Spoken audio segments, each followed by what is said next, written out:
جو اسلامی عقائد کے مخالف تھے.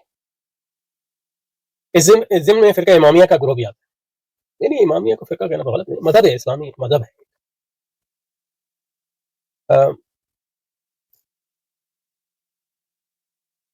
اگر امامیہ کو فرقہ کہیں گے تو پھر سنیوں کو، اہل سنت کو بھی فرقہ کہیں، اشاعرہ کو بھی فرقہ کہیں. تو ایک مذہب اسلامی ہے، اور مذاہب اسلامیہ جو ہیں وہ دین نہیں ہے کوئی بھی، نہ سنی دین ہے نہ شیعت دین ہے. دین تو دین ہے، اللہ تعالیٰ کا دین ہے، قرآن سنت اور اجماع.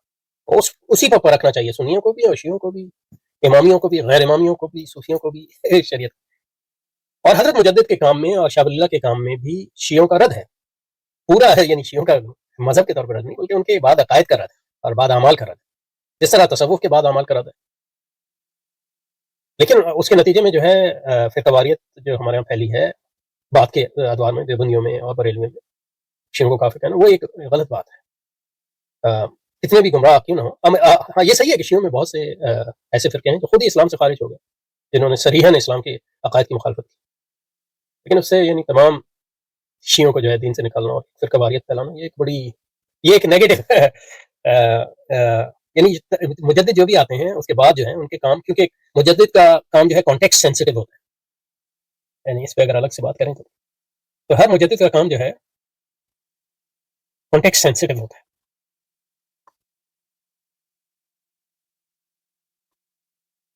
یعنی سیاق کو سباق جو ہوتا ہے اس سے ملحق ہوتا ہے، اور اس سے کاٹ کر جب بعد کے لوگ اس مجدد کے کام کو ایبسلوٹ بنا دیتے ہیں، یعنی زمان و مکان سے ماورا، اس کے نتیجے میں غلوف پیدا ہوتا ہے، اور غلوف کے نتیجے میں پھر فرقہ واریت ایک واریت جنم ہے.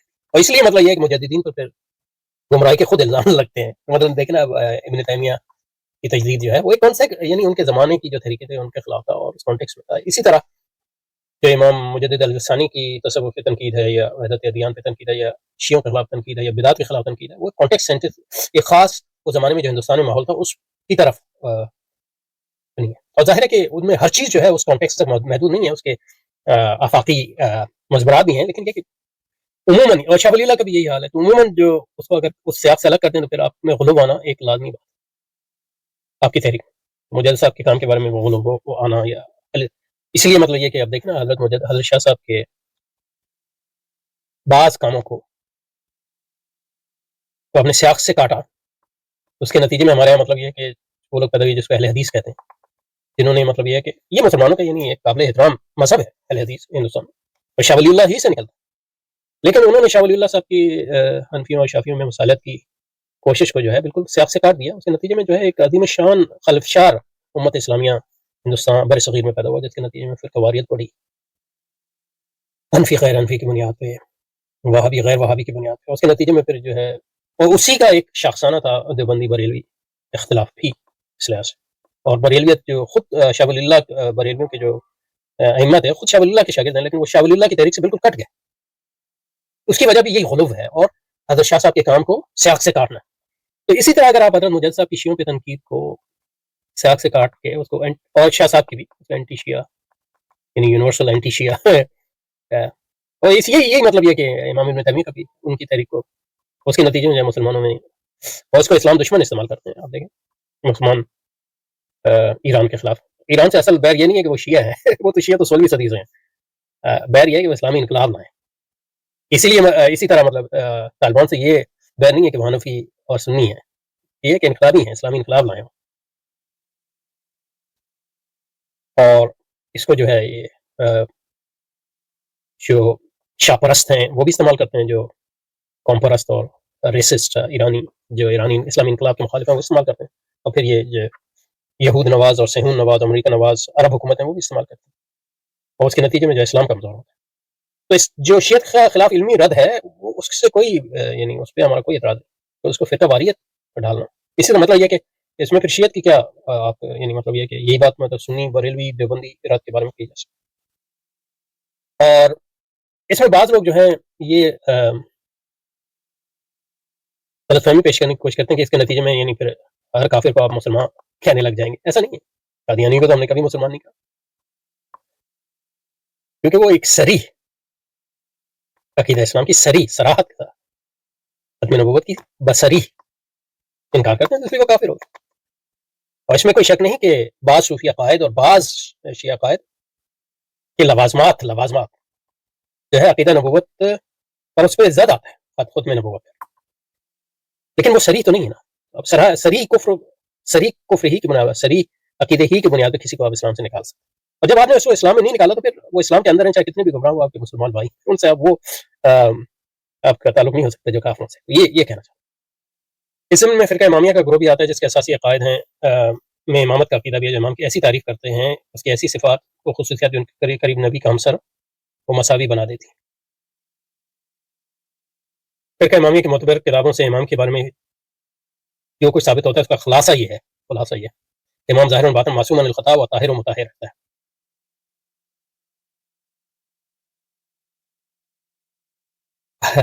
لیکن اس کی مطلب یہ ہے کہ میں اس کو یعنی اس کی دفاع نہیں کر رہا، یہ بالکل غلط ہے امام کی عصمت.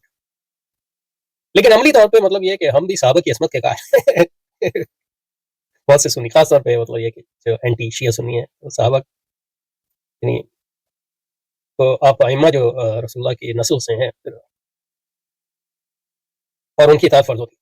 لیکن حقیقت یہ ہے کہ عملاً تو امام تمام شیعوں کے ہاں جو ہے جو مین اسٹریم مسلمان شیعہ ہیں کوئی امام نہیں ہے. تو یہ ایک عملی طور پہ جو ہے یعنی عملاً یہ کوئی مسئلہ نہیں ہے ہمارا. کوئی امام نہ جعفریوں کا ہے نہ زیدیوں کا ہے. اور زیدیوں کا تو یہ زیدی بھی امامی شیعہ ہیں لیکن زیدیوں کا تو یہ عقیدہ نہیں ہے. تو ہر شیعہ کا یہ عقیدہ نہیں ہے. اور معصوم عن الخطا و طاہر و مطہر جو ہوتے ہیں تو وہ ائمہ اہل بیت جو یعنی جعفری شیعہ ہیں تو وہ 11ویں امام کے بعد ان کا کوئی امام نہیں ہے. تو اس کا کوئی مقصد نہیں ہے.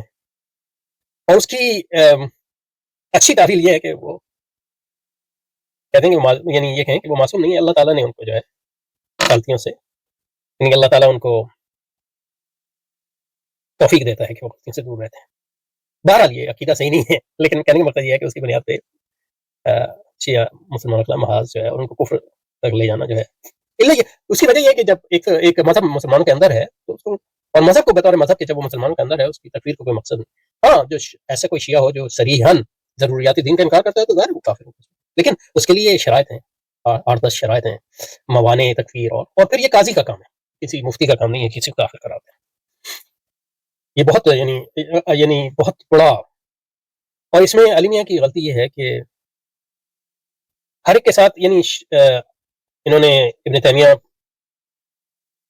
پر بھی کتاب لکھی اور اس کو بہت سے سنی ابن تیمیہ کو کافر سمجھتے ہیں اور ہر مجدد پہ کفر کے فتوے لگتے ہیں. اور بہت سے لوگ جو ہیں مطلب یہ کہ مجدد کو بھی یعنی اور مجددیہ سلسلے کو وہابی جو ہیں وہ کافر سمجھتے ہیں، مشرک سمجھتے ہیں. تو کہنے کا مقصد یہ ہے کہ ابن تیمیہ پر جب انہوں نے کتاب لکھی تو سب ابن تیمیہ کی ساری اچھی باتیں اس میں نقل کی، بالکل ٹھیک ہے یعنی جن بنیادوں پہ ابن تیمیہ پر اعتراضات ہوئے ان کو یعنی چھوڑا. اور یہی کام انہوں نے صوفیہ پہ بھی کیا. صوفیہ پہ جو کتاب لکھی ہے نظام الدین اجمیری پہ وغیرہ وغیرہ اور مجدد صاحب والی کتاب پہ بھی. لیکن صرف شیعوں کے مطلب ان کی غلط باتوں کو نقل کرتے ہیں، اچھی باتوں کو نقل کرتے ہیں. یہ کون سا انصاف ہے؟ ہمیشہ اس پہ تنقید. اور دیکھیں نا اس کا کانٹیکس جو ہے ہمارے یہاں جو شیعوں پہ تنقید جو ہے راکٹ کی طرح جو ہے کیا کہتے ہیں اس کو ایک اس میں 79-80 کے بعد جو ہے اس میں ایک اشتعال آیا ہے. یعنی آپ کے تعلق یہ یہود نواز اور صہیون نواز سعودیوں سے رہے ہیں. انہوں نے آپ کو نوبل پرائز بھی فیصل پرائز بھی دیا ہے، مولانا مودودی کو بھی دیا. ان پہ تو تنقید نہیں کرتے سخت، لیکن یعنی شیعوں کے پیچھے لگے ہیں. کم از کم انہوں نے اپنا مذہب کے مطابق تو اسلامی انقلاب لائے، امریکہ کو اپنے ملک سے نکالا. اس کرنے کے بجائے جو ہے مطلب یہ ان کی تو کہنے کا مطلب انصاف کا تقاضا یہ ہے کہ اب جب ہر ایک کی اچھی باتوں کو نقل کرتے ہیں ان کی بری باتوں کو جو ہے اگنور کرتے ہیں تاکہ ان کی اچھی باتوں کی اجاگر ہوں. تو فرقہ امامیہ کی ہمیشہ جو ہے صرف منفی اور غلط باتوں کو اجاگر کرتے ہیں. یہ میں کہنے کا میرا مقصد. تو فرقہ امامیہ میں ان کے ہاتھوں پر معجزات کا ظہور ہوتا ہے. اور مطلب یہ کہ آپ صوفیہ کے لٹریچر میں پڑھ لیں صوفیوں کے بارے میں جو ائمہ بھی نہیں ہے، یعنی ائمہ اہل بیت بھی نہیں ہے. یعنی امام جعفر صادق تو امام زین العابدین مثلا جو تیسرے امام ہیں یہ چوتھے ہیں تو تابعین میں سے ہیں جو، اور یہ سارے سنیوں کے بھی امام ہیں اور رسول پاک کی نسل سے بھی ہیں، حضرت فاطمہ کی نسل سے ہیں جو سیدہ کائنات ہیں. چلیں شیعہ تو ان کے بارے میں غلو کرتے ہیں، آپ ان کے بارے میں ایسے یعنی آپ سنیوں کے صوفیہ کے سلسلوں کو دیکھ لیں کتنا غلو ہے صوفیوں کے بارے میں. کیا اس کی بنیاد پہ ہم صوفیوں کو ہی رد کر دیں؟ کیا یا اس کی بنیاد پہ ہم کہیں کہ صوفیہ نے جو ہے اپنے ولیوں کو شیخ عبد القادر جیلانی کے بارے میں یعنی ہمارے بریلویوں کا دیکھ لیں کتنا غلو ہے. اور یہ عام بریلوی کی بات نہیں کر رہا، امام مولانا احمد رضا خان صاحب کے یہاں کتنا غلو ہے، ان کی شاعری میں دیکھ لیں، ان کی نثری تحریروں میں بھی دیکھ لیں. کہنے کا مقصد یہ ہے کہ اور دیوبندیوں کے یہاں بھی اپنے علماء کے بارے میں بڑا غلو ہے، ان کی کتابوں میں آپ دیکھ لیں. صرف جو ہے ائمہ اہل بیت کے بارے میں آپ کو کیا مطلب یہ ہے کہ میں نہیں کہہ رہا کسی کے بارے میں غلو نہیں کرنا چاہیے، لیکن آپ کی صوفیوں کی کرامات کو کمپیئر کر لیں اور اپنے علماء کی کرامات جو بیان کرتے ہیں اس کو ائمہ اہل بیت کی، تو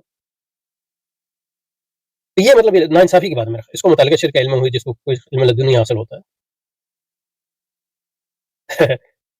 اور وہ قیامت تک اللہ کی حجت پر ہر زمانے میں ظاہر ہوگا. علامہ محمد ابو ذر اپنی فاضلانہ کتاب ترمذ الاسلامیہ میں کم از کم انہوں نے اس کو مذاہب اسلامی فرقہ امامیہ کے تمام علماء کے نزدیک امام کے مرتبے کی نبی کے قریب قریب ہونے میں کوئی اختلاف نہیں. تمام تو نہیں، زیدی یعنی زیدیوں کے اکثر وہ امام کو نبی کے مرتبے کے قریب تو نہیں سمجھتے. انہوں نے صراحت کی ہے کہ وسیع اور نبی میں صرف اتنا فرق ہے، وسیع پر وہی نہیں آتی. یہ صرف تو نہیں ہے، بہت بڑا فرق ہے جب وسیع پر وہی نہیں آتی. دیکھیں اصل اختلاف جو ہے صرف سیاسی ہے، وہ بعد میں جو ہے وہ ظلم ہوا تو وہ فرقہ واریت آ گئی اور فرقے بن گئے. لیکن یہ کہ جو اصل امامیہ اور اس میں جو فرق ہے سنی میں وہ یہ ہے کہ وہ امامیہ کہتے ہیں کہ سیاسی مذاہب 3 ہیں اور 4 ہیں شاید. امامیہ کہتے ہیں کہ رسول اکرم نے حضرت علی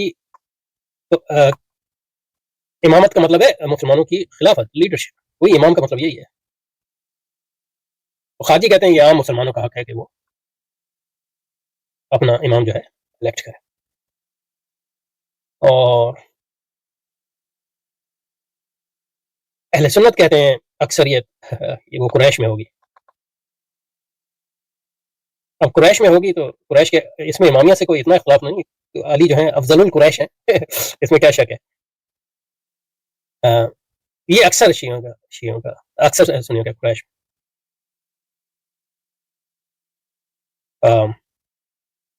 اور ایسے سنی بھی ہیں جو کہتے ہیں کہ متعین تھی، جیسے شاہ ولی اللہ یہاں اس کا اشارہ ملتا ہے کہ حضرت ابوبکر جو ہے وصی رسول تھے، تو اس لحاظ سے مطلب یہ کہ وہ ٹھیک لیکن حقیقت یہ کہ رسول اکرم نے کوئی وصیت نہیں کی تھی امامت کے بارے. اور امامت مسلمانوں میں اہل تقویٰ اور اہل علم، تقویٰ اور علم کی بنیاد پر. تقویٰ 3 چیزیں، تقویٰ، علم اور صلاحیت.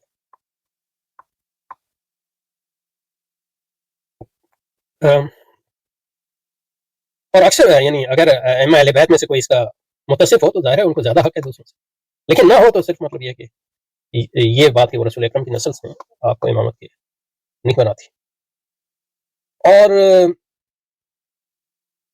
جو امام خمینی کا انقلاب تھا اس میں شیعت کے اندر ایک ان کا انہوں نے جو اصلاح کی کوشش کی وہ یہ کی کہ ان کا مطلب یہ کہ اب امام تو چلے گئے، یعنی ان کا انتظار کرنے کے بجائے جو ہے جو آپ کے فقی ہیں ان کے پیچھے چلیں. اور اس لحاظ سے اب سنیوں اور شیعوں میں کیا فرق ہے. وہ کہا کہ امامت کے ہم قائل ہیں. فقی کا مطلب علم ہی ہے، علم اور تقویٰ اور صلاحیت. اب ان کی مطلب فقہ جعفری ہے، آپ فقہ حنفی شافعی کی بنیاد پر کریں. ہم یہ تو نہیں کریں پاکستان میں یعنی اگر افغانستان میں انقلاب ہے تو فطرت نہیں کہ یعنی حنفی فقہ پہ وہ چلیں گے، کیونکہ ہمارا خیال ہے اگر ایران میں انقلاب ہے تو اب کس طرح آپ ان سے توقع کر سکتے ہیں کہ وہ حنفی فقہ پہ چلیں یا شافعی فقہ پہ چلیں. بہرحال کہنے کا مقصد یہ ہے کہ انصاف کرنا چاہیے میرے خیال میں. مطلب یہ کہ حضرت علی میں ہم بڑے منصف ہیں، لیکن شیعوں کے معاملے میں میرا خیال ہے انصاف نہیں کیا ہونا ہے. اس صحابہ کرام ایک بڑی جماعت ایسی رائے رکھتی تھی جس کی اس ضمن میں فرقہ امامیہ کا گروہ بھی آتا ہے جس کے اساسی عقائد امامت کا عقیدہ بھی ہے، جو امام کی ایسی تعریف کرتا ہے، اس کی ایسی صفات اور خصوصیات بیان کرتا ہے جو اس کے قریب قریب نبی کا ہمسر مساوی بنا دیتی، جو ایک غلط بات ہے. اگر کوئی بھی کرتا ہے چاہے وہ شیعہ ہو یا غیر شیعہ، یہ غلط بات ہے، یعنی یہ گمراہی ہے، سری گمراہی اگر یہ آپ کا عقیدہ ہے. اس طرح صحابہ کرام کے ساتھ ایسی رائے جیسے چیز صبح اس کے نکل کے پتہ لگتا ہے. یہ مطلب یہ کہ اس میں کوئی شک نہیں ہے کہ جو شیعت کا ایک بہت بڑا مسئلہ ہے وہ صحابہ کے بارے میں ان کی آراء، اور وہ مطلب یہ ہے کہ صحابہ کے درمیان خود صحابہ اور اہل بیت کے درمیان اختلافات کی تاریخ سے نکلے ہیں. لیکن یہ کہ تلک امت ان کا خلط لہا ما کسبت ولکم ما کسبتم لا تسألون عما كانوا يعملون، تو اس کو مطلب یہ ہے کہ ایک یعنی